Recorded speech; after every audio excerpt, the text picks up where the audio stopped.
TNPSC போட்டித் தேர்வு மாணவர்கள் அனைவருக்கும் மனமார்ந்த வாழ்த்துக்களும் பாராட்டுகளும்.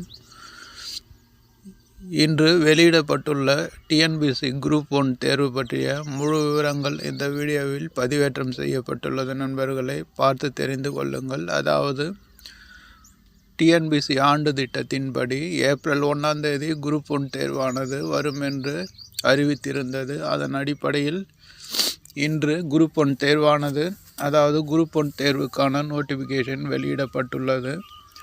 அதனுடைய பிடிஎஃப் லிங்க் ஆனது நம்முடைய வீடியோவின் கீழ் டிஸ்கிரிப்ஷன் கொடுக்கப்பட்டுள்ளது.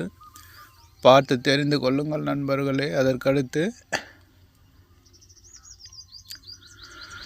குரூப் 1 தேர்வு தொடர்பான அனைத்து விவரங்களும், அதாவது குரூப் 1 தேர்வுக்கு உள்ள பாடத்திட்டங்கள், படிக்க வேண்டிய புத்தகங்கள், தேர்வு முறை போன்ற அனைத்து விவரங்களும் நம்முடைய யூடியூப் சேனலில் ஏற்கனவே பதிவேற்றம் செய்யப்பட்டுள்ளது. நண்பர்களே பார்த்து பயன்பெறுங்கள். அதாவது குரூப் 1 தேர்வுக்கு தேவையான அனைத்து விவரங்களும் ஆர்ட்ஸ் காலேஜ் அகாடமி என்ற யூடியூப் சேனலில் பதிவேற்றம் செய்யப்பட்டுள்ளது. நண்பர்களே பார்த்து பயன்பெறுங்கள். தற்போது டிஎன்பிஎஸ்சி குரூப் 1 தேர்வுக்கான நோட்டிஃபிகேஷன் வெளியிடப்பட்டுள்ளது. அதாவது இது தமிழக அரசால் வெளியிடப்படும் மிக உயர்ந்த பதவிக்கான அறிவிப்பாகும். அதாவது இதில் தேர்வாகிறவர்கள், டெபுட்டி கலெக்டராக தேர்வாகிறவர்கள் 8 அல்லது 10 ஆண்டுகளில் ஐஏஎஸ் அதிகாரியாக பதவி உயர்வு பெற முடியும். அதே போல் டிஎஸ்பியாக தேர்வாகிறவர்கள் 8 அல்லது 10 ஆண்டுகளில் ஐபிஎஸ் அதிகாரியாக பதவி உயர்வு பெற முடியும். நண்பர்களே, இது தமிழக அரசால் நடத்தக்கூடிய மிக உயர்ந்த பதவிக்கான தேர்வாகும். எனவே மாணவர்கள் கவனமாக படித்து ஒரு சிறப்பான வெற்றியை பெறுங்கள் நண்பர்களே. அதற்காக தான் நம்முடைய யூடியூப் சேனலில் ஏற்கனவே குரூப் 1 தேர்வு பற்றிய A to Z விளக்கங்கள், அதாவது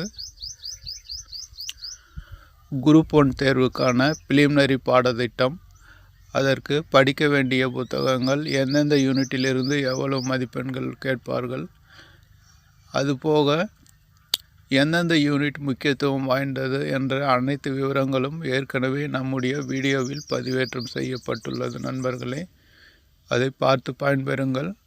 அதே போல் குரூப் 1 மெயின்ஸ் தேர்வு பற்றிய விவரங்களும் நம்முடைய யூடியூப் சேனலில் பதிவேற்றம் செய்யப்பட்டுள்ளது. அதாவது குரூப் 1 மெயின்ஸ் தேர்வில் உள்ள பாடத்திட்டங்கள், படிக்க வேண்டிய புத்தகங்கள், எந்தெந்த யூனிட் முக்கியத்துவம் வாய்ந்தவை என்ற அனைத்து விவரங்களும் நம்முடைய யூடியூப் சேனலில் பதிவேற்றம் செய்யப்பட்டுள்ளது. பார்த்து பயன்பெறுங்கள் நண்பர்களே. அதாவது டிஎன்பிஎஸ்சியால் வெளியிடப்பட்ட ஆண்டு திட்டத்தின்படி இன்று குரூப் 1 தேர்வுக்கான நோட்டிஃபிகேஷன் வெளியிடப்பட்டுள்ளது. இது லெவல் 22 என்ற ஊதியத்தின் அடிப்படையில் நியமிக்கப்படுகிறது நண்பர்களே. அதாவது உங்களுக்கு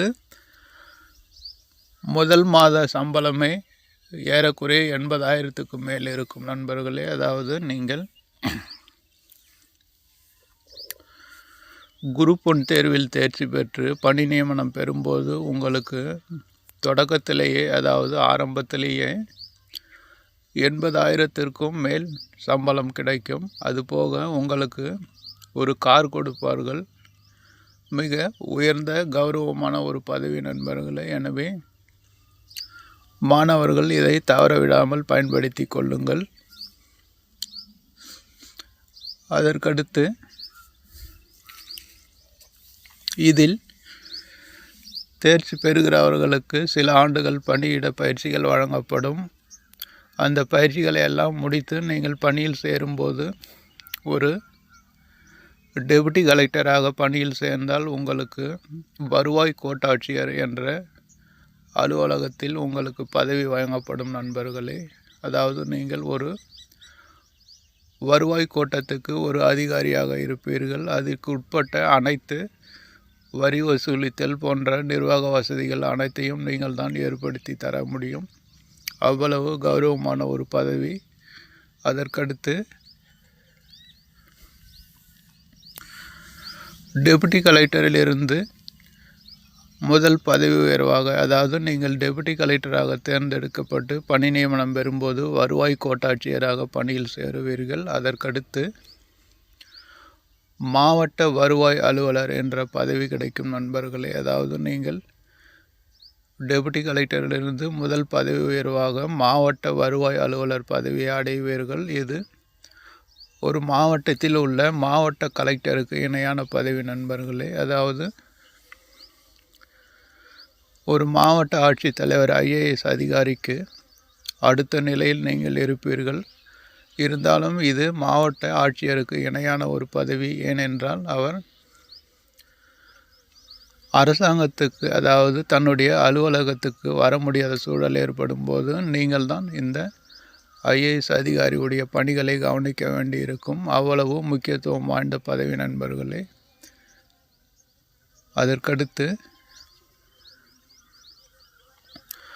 மாவட்ட வருவாய் அலுவலராக சில காலம் பணிபுரிந்த பிறகு உங்களுக்கு மாவட்ட ஆட்சியர் பதவி கிடைக்கும் நண்பர்களே. அதாவது நீங்கள் ஒரு IAS அதிகாரியாக பதவி உயர்வு பெற முடியும். அதாவது 8 அல்லது 10 ஆண்டுகளில் நீங்கள் டெபுட்டி கலெக்டரிலிருந்து IAS அதிகாரியாக பதவி உயர்வு பெற்றுவிட முடியும். அதே போலத்தான் DSPயாக தேர்வாகிறவர்களும் 8 அல்லது 10 ஆண்டுகளில் IPS அதிகாரியாக பதவி உயர்வு பெறுவீர்கள் நண்பர்களே. எனவே இது தமிழக அரசால் நடத்தக்கூடிய, அதாவது TNPSC மூலம் தேர்ந்தெடுக்கக்கூடிய மிக உயர்ந்த பதவி.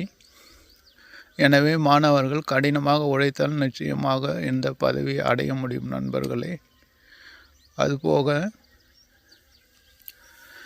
குரூப் 1 உள்ள பதவி விவரங்கள், அதனுடைய பதவி உயர்வு விவரங்கள் போன்ற அனைத்து விவரங்களையும் நாம் ஏற்கனவே பதிவிட்டுள்ளோம் நண்பர்களே. அதாவது தமிழ்நாடு நிர்வாகம் என்ற பகுதியில் இதனுடைய விவரங்கள் பதிவிடப்பட்டுள்ளது நண்பர்களை பார்த்து பயன்பெறுங்கள். அதாவது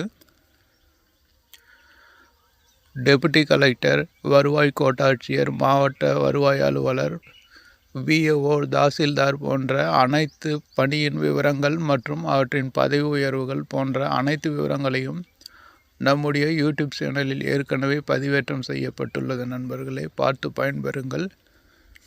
அதற்கடுத்து குரூப் 1 தேர்வுக்கு தேவையான பயிற்சி வகுப்புகள், அதாவது ஜென்ரல் ஸ்டடீஸ் என்று சொல்லக்கூடிய பொது அறிவு பாடத்திட்டத்தின்படி முக்கியத்துவம் வாய்ந்த பயிற்சி வகுப்புகள் தலைப்புகள் நம்முடைய அகாடமியில் சில மாதங்களுக்கு முன்பிருந்து நடைபெற்று வருகிறது. பார்க்காதவர்கள் நம்முடைய யூடியூப் சேனலில் பார்த்து பயன்பெறுங்கள் நண்பர்களே. அதற்கடுத்து இந்த தேர்வை முழு மனதோடு படித்து சிறப்பாக வெற்றி பெற்று நீங்கள் அனைவரும் அரசாங்க அதிகாரியாக வேண்டும் என்று மனமாற வாழ்த்துகிறேன் நண்பர்களே. அடுத்து வரும் வீடியோக்களில் TNPSC குரூப் 1 தேர்வுக்கு பயன்படக்கூடிய வகையில் முக்கியத்துவம் வாய்ந்த தலைப்புகளின் அடிப்படையில் ஒவ்வொரு தலைப்பாக விரிவாக பார்க்கலாம் நண்பர்களே. அடுத்து வரும் வீடியோவில் சந்திக்கலாம் நண்பர்களே. நன்றி.